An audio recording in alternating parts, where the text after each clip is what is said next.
હાય, હું છું નીલમ વડછક. આપણે મળીએ ડોક્ટર ભૂમિ કાસોદરિયાને, જે આપણને જણાવશે આજકાલની યંગ જનરેશન ઉંમર કરતા વધારે મેચ્યોર દેખાય છે, તો એના માટે મેડમ પેરેન્ટ્સને શું અલર્ટ થવું જોઈએ? સૌથી પહેલા તો જે ટીનેજ બાળકના પેરેન્ટ્સ છે એને એના બાળકના ફ્રેન્ડ બનીને રહેવાનું છે, કેમ કે આ ઉંમરે એને ફિઝિકલી, મેન્ટલી, ઇમોશનલી ખૂબ જ ઘણા બધા ચેન્જીસ થશે. તો એના માટે એના શેર કરવા માટે સૌથી પહેલા તમે હોવા જોઈએ. બીજું છે એ બાળકના સોશિયલ મીડિયા પર થોડી ઘણા અંશે નજર રાખવી કે વોટ્સઅપમાં, ફેસબુકમાં કે કઈ રીતે ઇન્ટરેક્શન કરે છે. ત્રીજું છે એના ફ્રેન્ડ સર્કલ વિશે જાણો કે એના ફ્રેન્ડ્સ કેવા છે.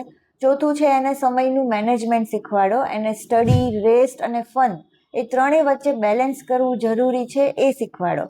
પાંચમું છે તમે તમારા બાળકને ઇન્ડિપેન્ડન્ટ બનાવો, એને સાચું શું છે, ખોટું શું છે એની જવાબદારી વિશે એને નોલેજ આપો. આ સિવાય તમે તમારા બાળક માટે એક રોલ મોડલ બનો, કેમ કે બાળક કંઈ બી શીખશે એના પેરેન્ટ્સ પાસેથી શીખશે. એટલા માટે તમે તમારી આદતને બી સુધારો.